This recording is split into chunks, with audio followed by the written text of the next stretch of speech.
https://www.youtube.com/watch?v=ujr1y0ocsgy. Transcript.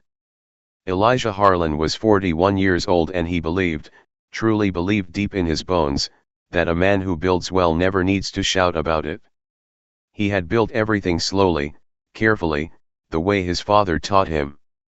You pour the foundation first. You don't talk about the foundation. You just pour it, let it cure, and then you build on top of it and let the work speak. He had built a marriage the same way.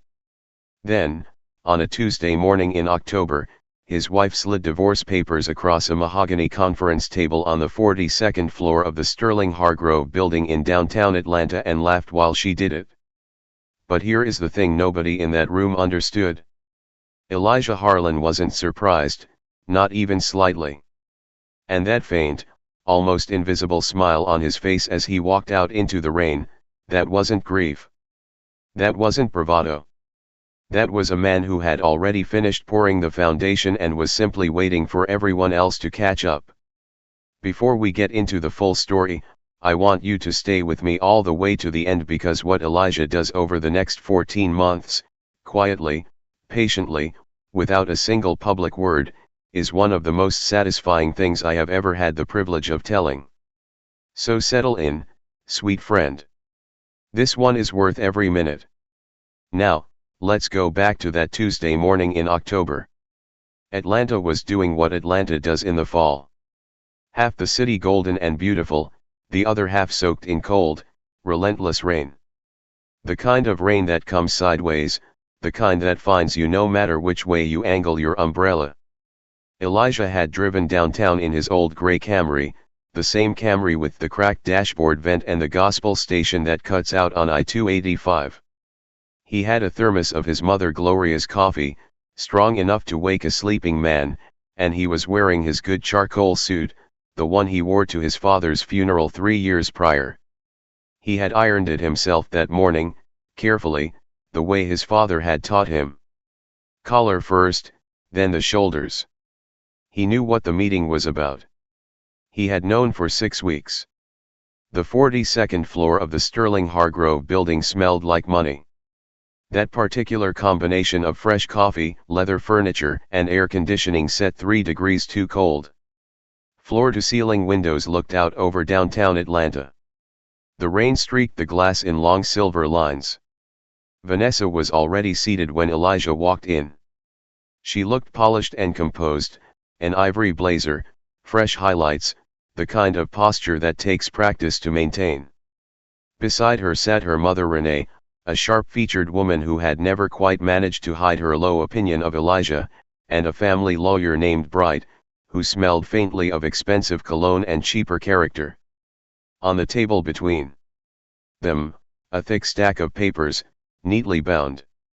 Vanessa slid them across without preamble. "Sign it, Elijah."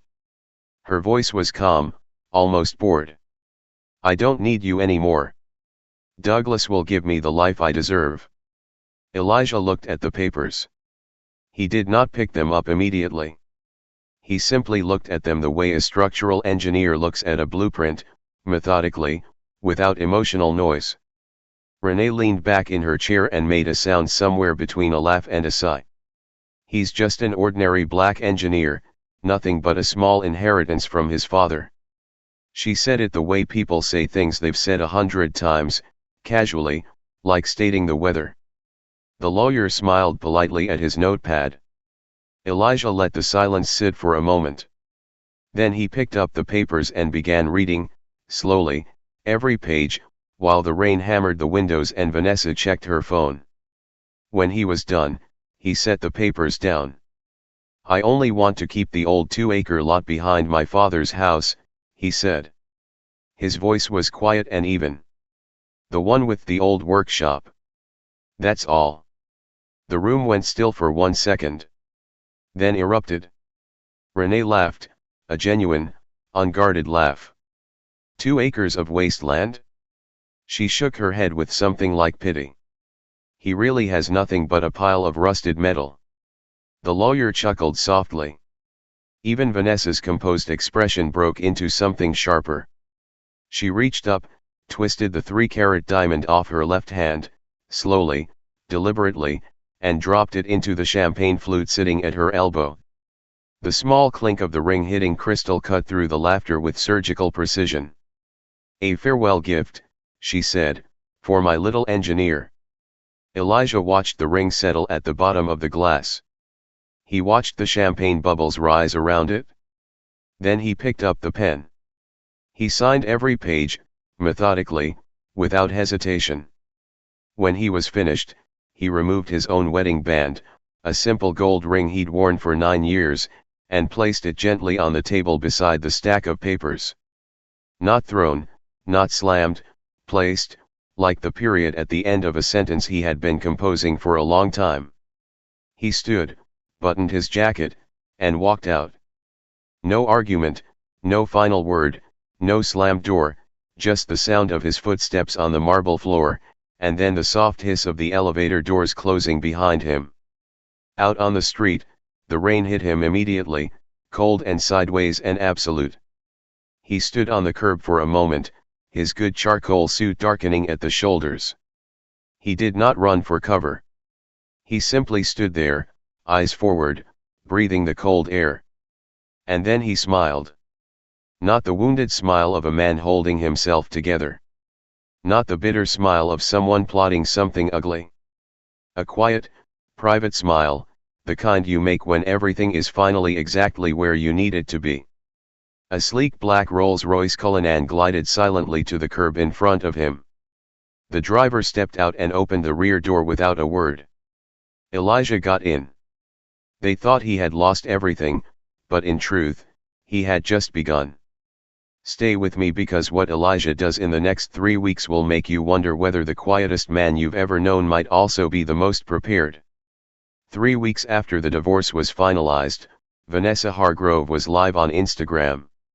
She was standing in the grand foyer of the Pinnacle Hotel in Midtown Atlanta, wearing a gown that cost more than most people's monthly mortgage, a glass of champagne in one hand and Douglas Fenn's arm hooked through the other. The ballroom behind her glittered. Everything glittered. That was the whole point. "From a failed engineer to a real man," she said into the camera. Her smile wide and perfectly practiced. She tagged Douglas. She added the hashtag upgrade complete. The comment section lit up within minutes. "What is that engineer even doing now? Congrats on upgrading from dead weight, girl. You deserve the best, queen." Vanessa read every one of those comments. She was building a story, the story of the woman who finally chose herself, finally stopped settling, finally arrived where she always belonged. The story was airtight. The story was beautiful. The story had one problem. It was built entirely on someone else's foundation. Douglas Fenn was the kind of man who filled a room and knew it. Broad-shouldered, expensively dressed, always arriving with an announcement. He had founded Fentech Infrastructure 5 years earlier on a combination of real technical instinct and extraordinary early luck. A major contract with a large Atlanta developer had put his name on everyone's lips.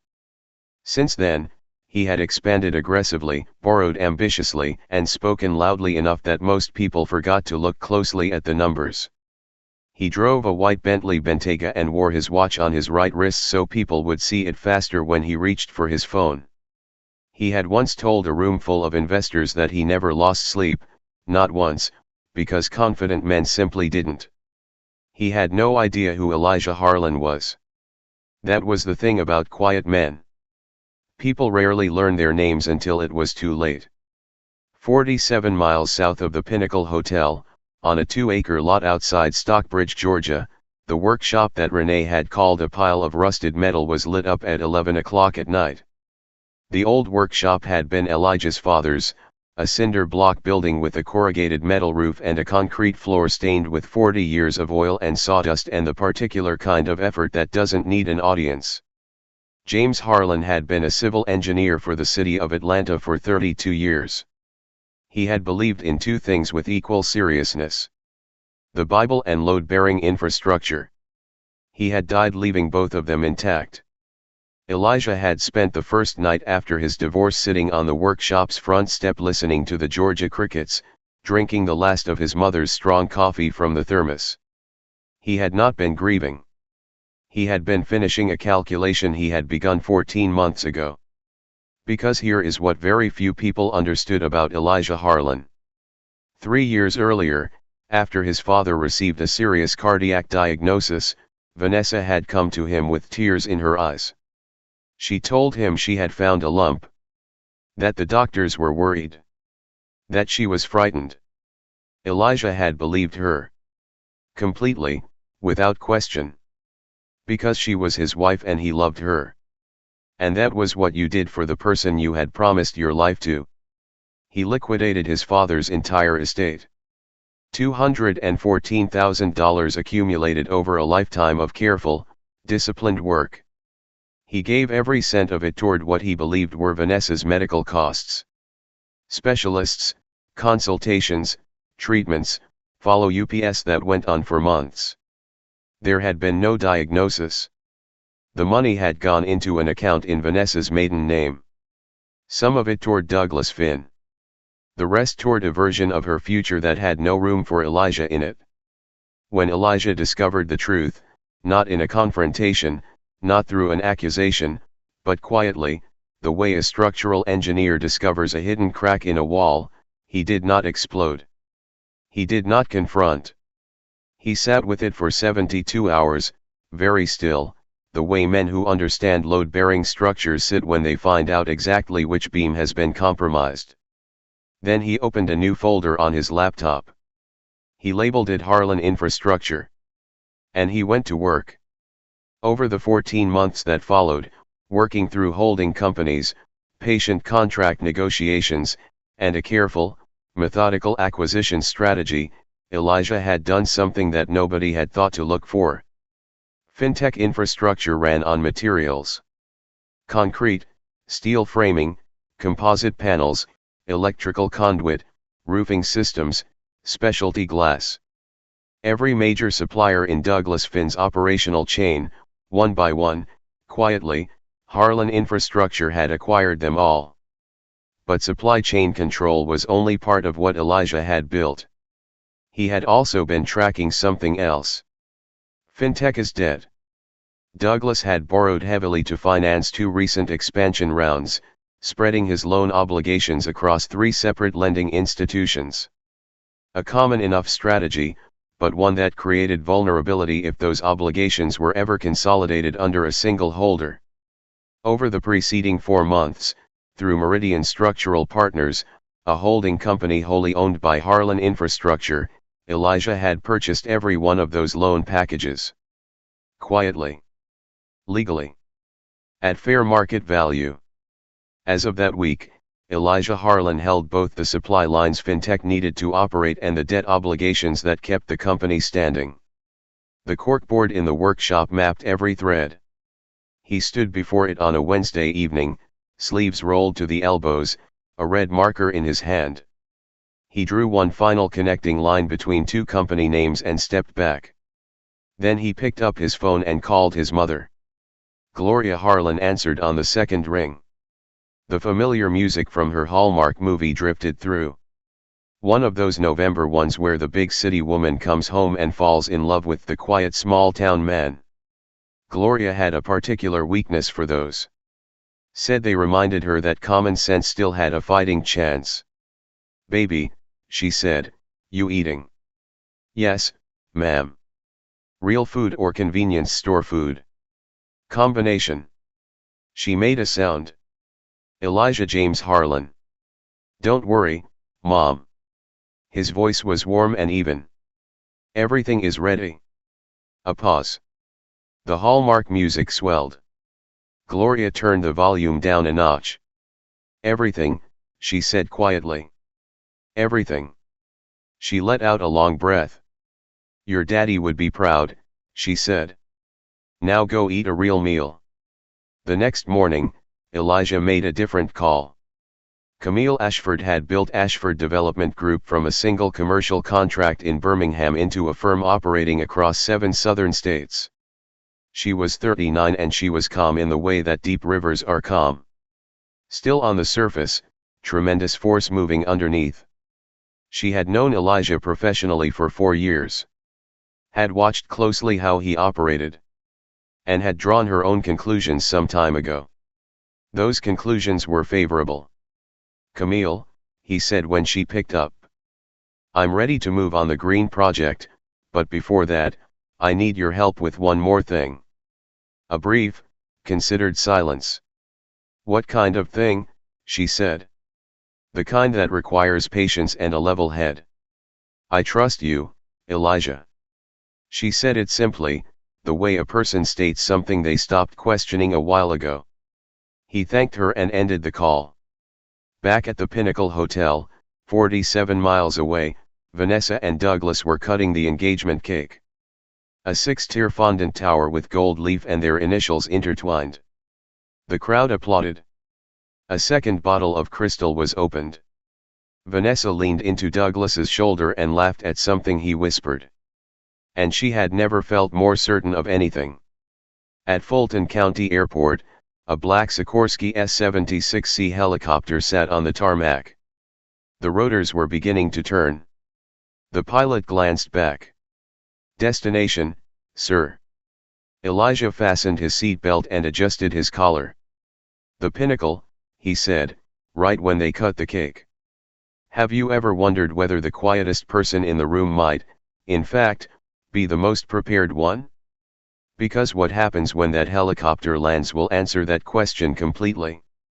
The engagement party was at its absolute peak. The Pinnacle's grand ballroom had been transformed. Warm amber light falling from chandeliers the size of small cars. White floral arrangements running the full length of every table. A jazz quartet in the far corner playing something low and elegant. 300 guests. Atlanta's business class, its PR world, and the particular category of person who attends events primarily to have attended them. Phones were everywhere recording everything. Someone had arranged a branded hashtag display near the entrance. The ice sculpture, a large interlocking V&D, was melting at a dignified pace near the appetizer station. Vanessa held her champagne flute like a scepter. She had waited a long time for a night like this. She scanned the room with the practiced eye of someone who had spent a career in marketing and knew that a room is also a message. And this room was saying precisely what she wanted it to say. That she had chosen correctly. That she had arrived. That Elijah Harlan was a closed chapter no one needed to reopen. Douglas stood beside her, broad-shouldered and gleaming, already midway through a story that was drawing laughter from the circle nearest him. He caught Vanessa's eye and winked. She smiled back. The cake arrived. 6 tiers of fondant. Gold leaf. Their initials. The crowd pressed forward.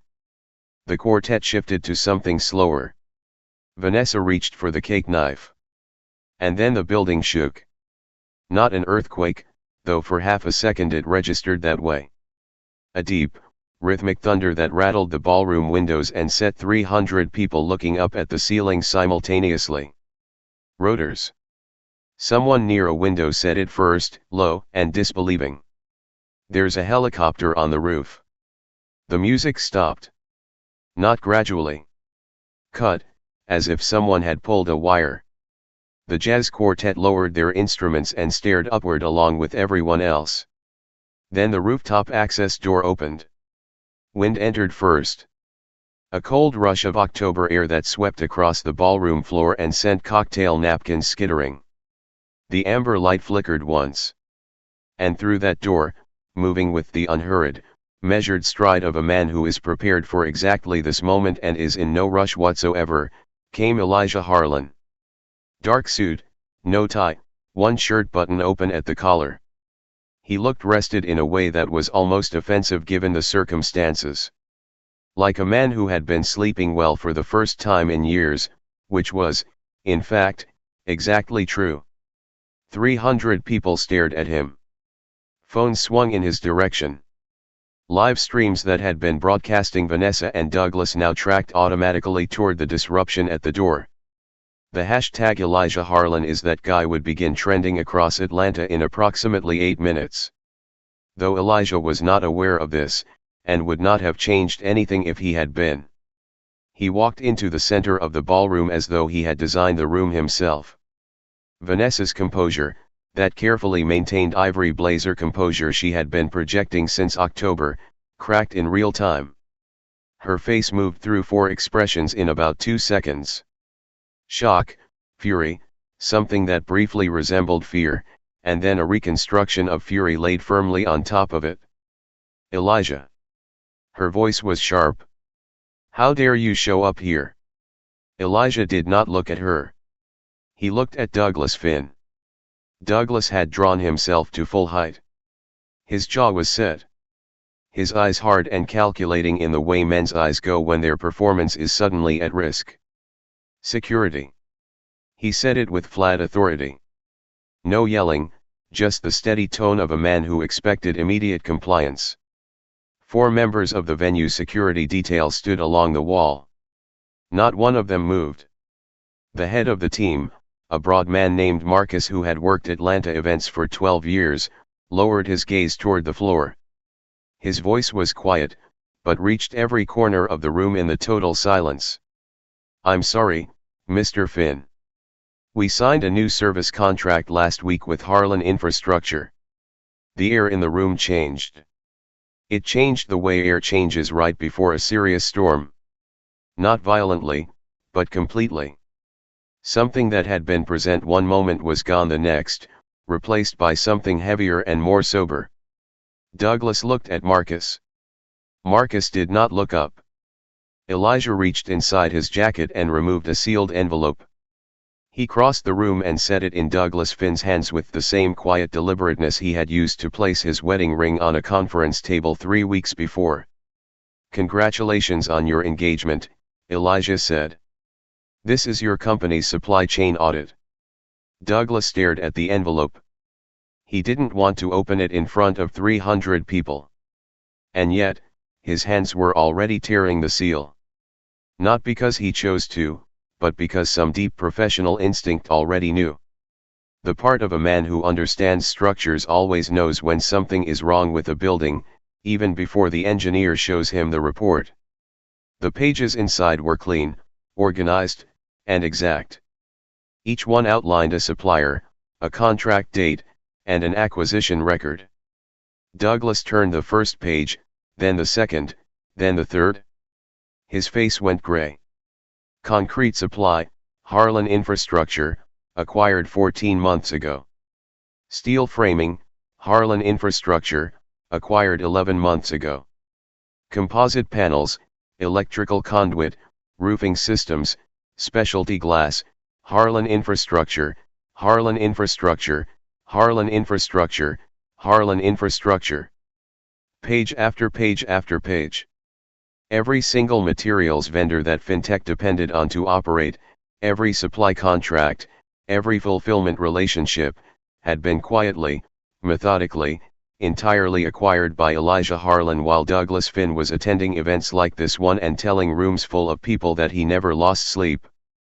Douglas looked up from the final page. He looked at Elijah with an expression that had traveled considerable distance in the past 30 seconds.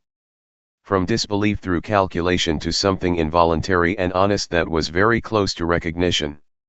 Not admiration, exactly. Not yet. But the particular respect that a man cannot withhold when he finally understands the scale of what he was looking at. You've been doing this for over a year, Douglas said. His voice was low, not yet composed. 14 months, Elijah said. Give or take a week. Vanessa was 2 feet away. She had gone very still. The words from the conference room were running back through her head now. Her mother's voice, easy and contemptuous. He's just an ordinary black engineer. Nothing but a small inheritance. And for the first time, something cold and unfamiliar was moving through her. Not quite guilt. Something earlier than guilt. The moment before you fully understand what you've done, when the shape of it is just becoming clear, and you are still, helplessly, half hoping you are wrong about what you're seeing. She was not wrong. Around them, 300 guests stood motionless. The ice sculpture dripped steadily. Somewhere near the back of the room, a phone filmed in silence. No one spoke. No one left. The ballroom that had been the loudest room in Atlanta 40 minutes ago was now so quiet that you could hear the rain resuming outside, soft and persistent, tracing long silver lines down the floor-to-ceiling glass. Elijah looked slowly around the room. Not with triumph. Not with the expression of a man collecting a debt. He looked at it the way a structural engineer looks at a finished building before signing off. Thorough. Satisfied. Professionally complete. And he looked back at Douglas. The foundation, Elijah said quietly, is everything. He put his hands in his pockets. He waited. When you think about how long Elijah was building while Vanessa was celebrating, stay with me, because what comes next isn't just one more revelation. It's two. And the second one will take your breath away. 300 people stood in the silence of the Pinnacle Ballroom, and not one of them moved. The jazz quartet had set down their instruments. The catering staff had stopped refilling glasses. Even the ice sculpture seemed to have paused mid-melt in some small sympathetic gesture of solidarity with the room. The only sounds were the rain against the windows, and somewhere near the back, the faint ambient noise of the viewer count climbing steadily past 10,000.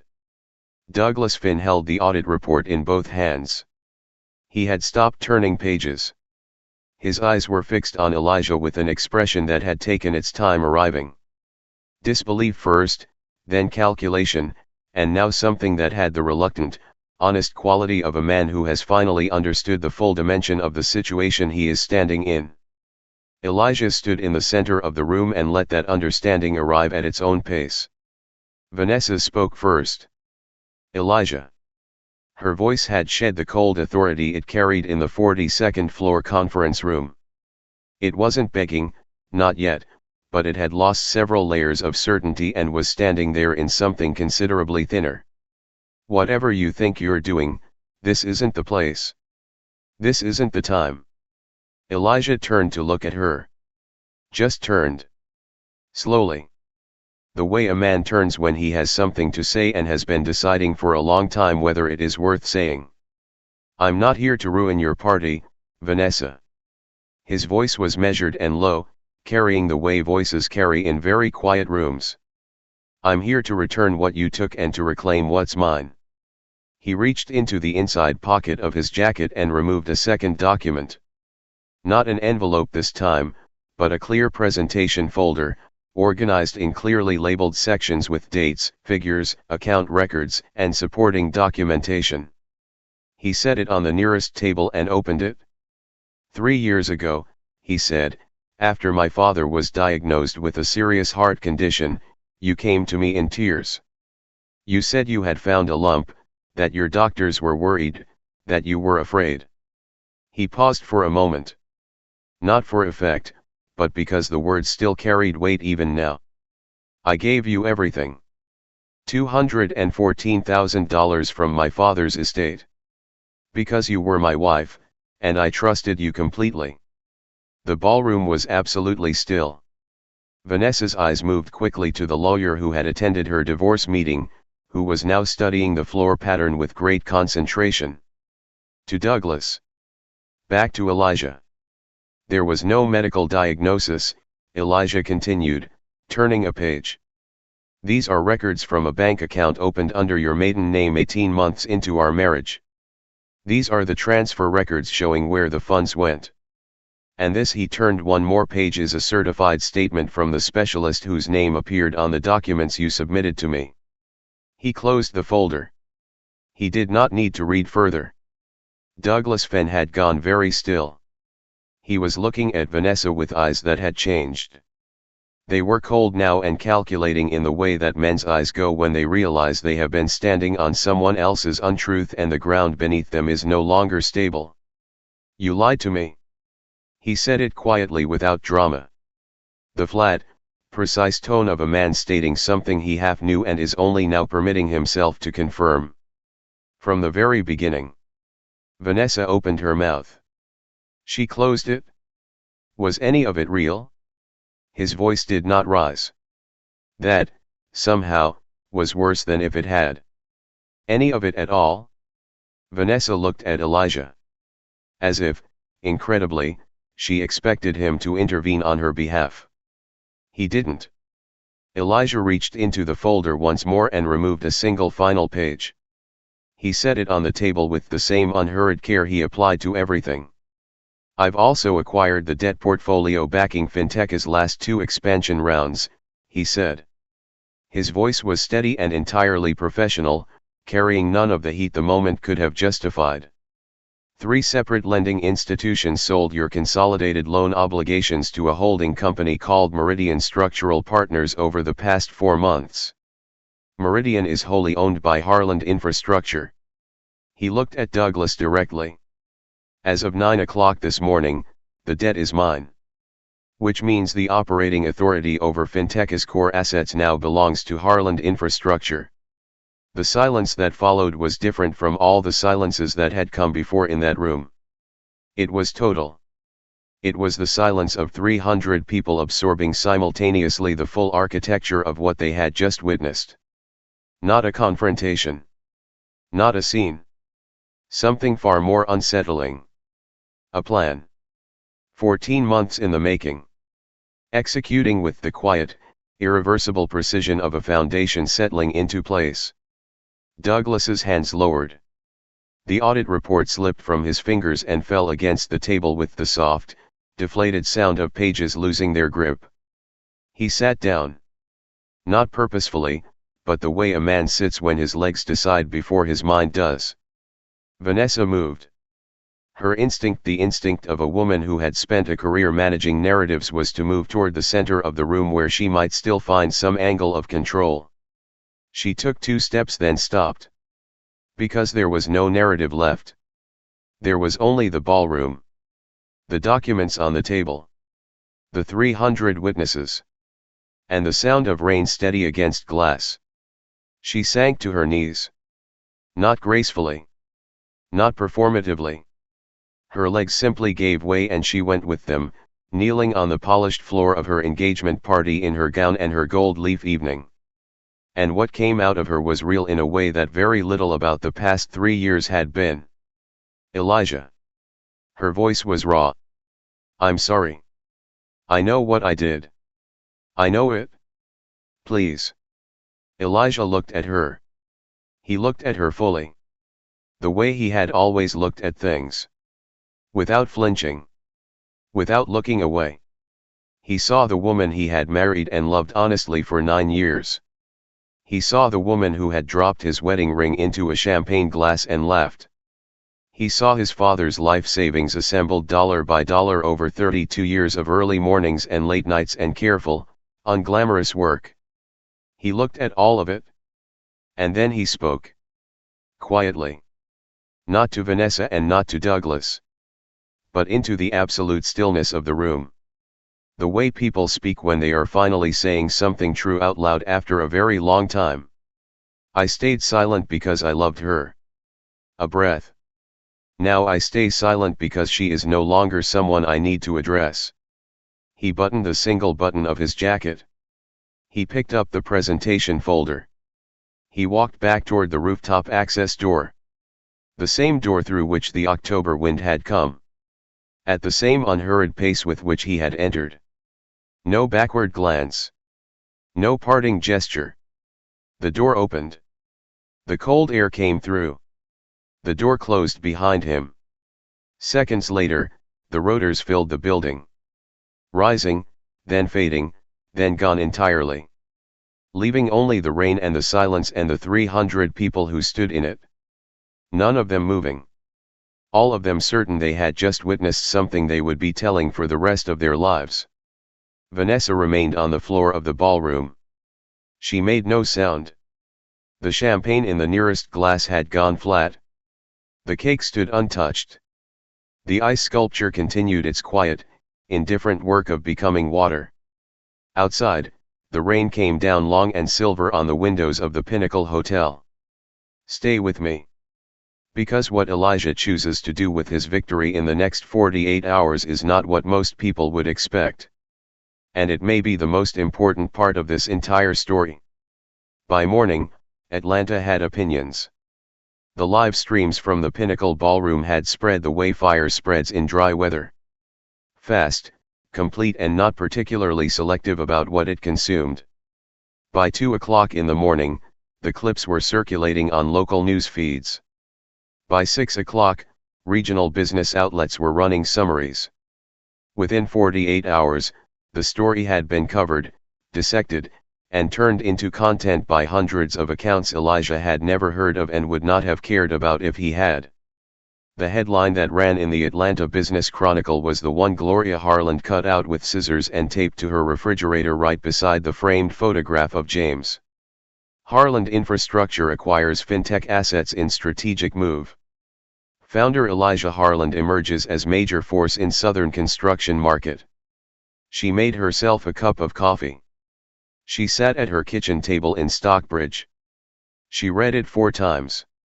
Then she called her son. I saw the paper, she said. Yes, ma'am. A pause. Outside her kitchen window, the yard was still wet from the night's rain. Your father used to say a good building doesn't need a ribbon cutting. I know he did, Elijah said. I was listening. Gloria was quiet for a moment. When she spoke again, her voice had something in it that she hadn't let herself release in a long time. He would be so proud of you, baby. I know that, too, Elijah said softly. Go eat your breakfast, Mom. Vanessa's world moved differently. The morning after the Pinnacle, she woke in a hotel room she'd booked on a card that had declined on the first attempt. Douglas had not called. He had, in fact, retained his own attorney before sunrise and issued a formal statement through his PR firm distancing himself from her entirely. Which was, she understood with a clarity she hadn't asked for, both professionally logical and personally devastating in a way she had not fully prepared for. She opened her phone. The follower count was moving in the wrong direction. Comments had accumulated overnight on posts she hadn't yet thought to remove. The upgrade complete post was still up. She stared at it for a long moment. Then she deleted it. Then she deleted several others. Then she set the phone face down on the hotel comforter and sat in the silence of her own making for a long time. Her mother called at 8 o'clock in the morning. Vanessa Marie. Renee's voice had none of the sharp superiority from the conference room. None of the easy contempt. None of the champagne laughter. It was the voice of a woman who has watched something irreplaceable break and is trying to determine fault while already knowing where it lies. What did you do? It was not a question. Vanessa said nothing. You had a good man, Renee said. The flatness of it was worse than anger could have been. A steady, decent man who would have built a real life with you. And you. She stopped herself. Breathed. You destroyed it all. With your own hands. Vanessa held the phone against her cheek and listened to her mother say the most truthful thing Renee Hargrove had ever said to her. She didn't argue. There was nothing to argue. Now, here is what Elijah Harland did not do. He did not hold a press conference. He gave no interviews to the 4 journalists who left voicemails that week. He did not appear on television, did not publish a statement, did not drive past Vanessa's hotel or Douglas's office building. He took no victory laps. He posted nothing. He went back to work.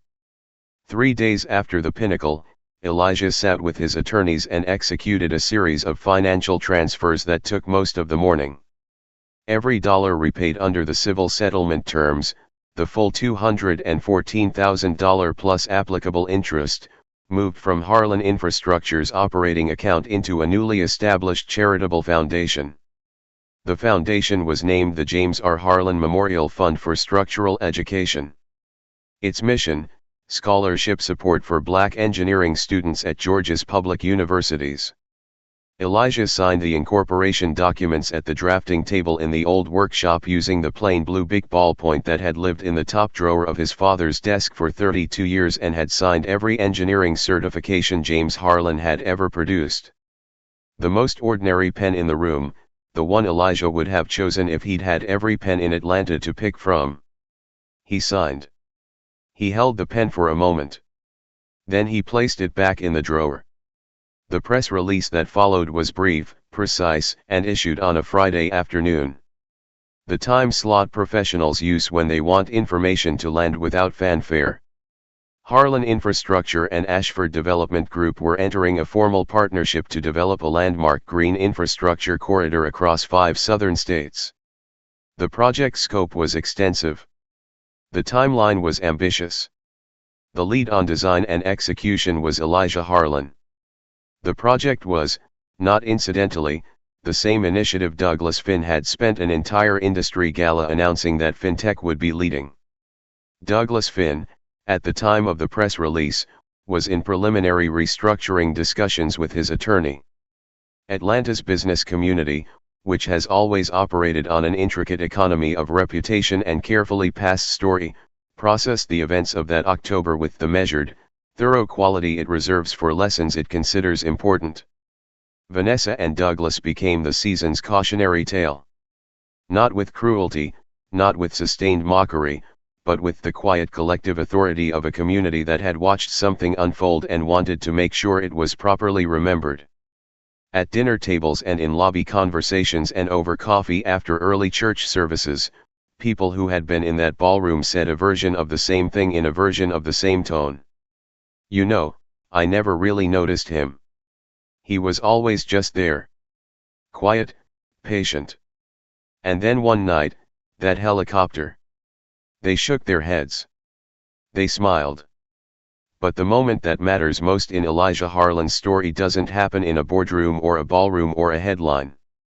It happens on a 2-acre lot in Stockbridge, Georgia on a morning in early spring. And I promise you, it is worth the wait. Spring came to Stockbridge, Georgia the way spring comes to the south. All at once, almost without announcement. One week the trees are bare and the mornings smell like cold clay, and the next the dogwoods are open and the air has gone warm and green and full of something that feels unmistakably like beginning. Elijah Harlan stood at the entrance of the 2-acre lot on a Saturday morning in April and looked at what 6 months of patient work had produced.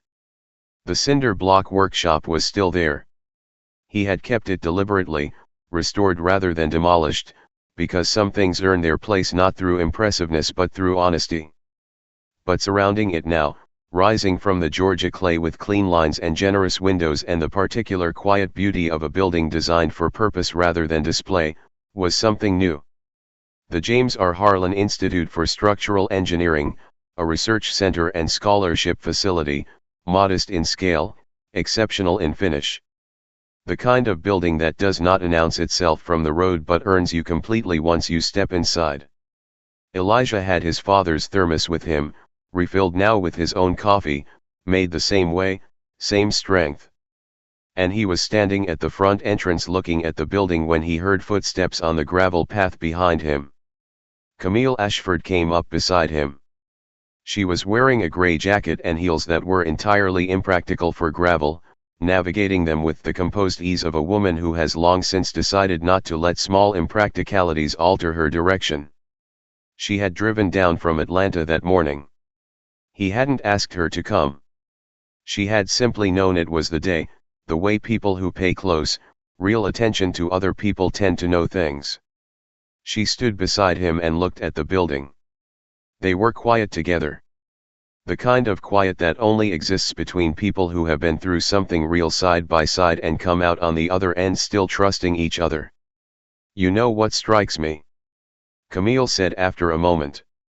Is that you never once talked about what you were going to do to them. She wasn't looking at him. She was still looking at the institute.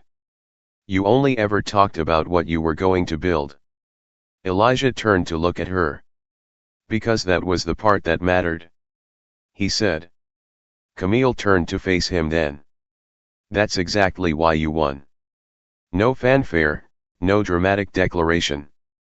She reached out and took his hand, quietly, steadily, with the certainty of someone who has made a considered decision and is at peace with it. Her hand was warm and calm and entirely sure of itself. Elijah looked at their hands. He looked back at the institute. He thought about his father at the drafting table drawing under lamplight with that plain blue bic. He thought about the 42nd floor conference room and the small, cold sound of a ring hitting the bottom of a champagne glass. He thought about the rain on the drive home that October morning, the thermos of strong coffee, the cracked dashboard vent, the gospel station cutting in and out on I-285. He thought about 72 hours of stillness and a folder labeled Harlan Infrastructure and 14 months of work that no one saw. He had not done any of it out of hatred. He understood that clearly now, if he hadn't before. He had done it because his father had built something honest and real and worth preserving. And he had simply refused to let it be erased. The mockingbird in the tree nearest the old workshop was running through its full catalog note by note in the warm April morning. The dogwoods along the fence line were completely open. The sky over Stockbridge was the particular shade of blue that only happens in the south in early spring when the world is clean and the light is young and everything is still being decided. Elijah drank his coffee. It felt, simply and without needing to be anything more, like a good morning. Across Atlanta, in a quieter apartment than she had ever imagined inhabiting, Vanessa Hargrove sat at a small table by a window with good morning light. She had stopped checking the business news daily. She had stopped refreshing her follower count. She was trying, in the deliberate and effortful way of someone learning to do something new, to be still. That morning, the news had arrived anyway. A notification, unbidden. A photograph of the James R. Harlan Institute at its dedication ceremony. Elijah at the entrance, Camille beside him, students from Georgia's engineering programs behind them, the old cinder block workshop visible in the background, restored and honest, standing exactly where it had always stood. Vanessa looked at the photograph for a long time. She did not cry. That season had passed. What she felt now was quieter and more permanent. Not grief, exactly. Not even regret in its loudest form. But the weight that settles when you understand, fully and without anyone left to redirect it toward, that the life you were living is the precise result of the choices you made. That the cage, such as it was, had always had your own hands on the lock. She set the phone down. The morning light came through the window and lay across the table in a long, warm stripe. She sat with it. This story reminds us of three things worth sitting with. The first, noise and substance are not the same thing. Douglas Fenn had the Bentley, the speeches, the watch position to catch the light. Elijah had a cinder block workshop and a corkboard. What separated them was not talent or luck. It was that one man spent his energy performing success, while the other spent his building it. The next someone in your life is loud about what they have and dismissive about what you have. Look a little closer at the corkboard. The quiet ones are often further along than anyone realizes. The second, when someone shows you a pattern of disregard consistently over months and years, believe the pattern. Elijah spent 9 years being patient with a woman who had already decided he wasn't enough. Patience is a virtue. Mistaking a pattern for a phase is a different thing entirely. If the person who is supposed to be in your corner has stopped acting like it, that information belongs to you. You are allowed to use it. The third is the one I want you to carry with you past today. If there is a steady, decent man in your life, a son, a grandson, a neighbor who shows up with a bag of mulch without being asked, a friend who has been quietly dependable for so long you've stopped noticing, call him this week. Not a long call. Just set the phone down after dinner some evening, dial his number and say, I see what you do. I see who you are. I'm proud of you. 45 seconds. It lands like a foundation being poured. Silence is not weakness. It's the moment you're building something no one else can take. Real humans created these narratives from personal observation and moral conviction. AI helped refine the structure and flow, ensuring the core lessons about dignity, prejudice, and redemption shine through clearly for every viewer.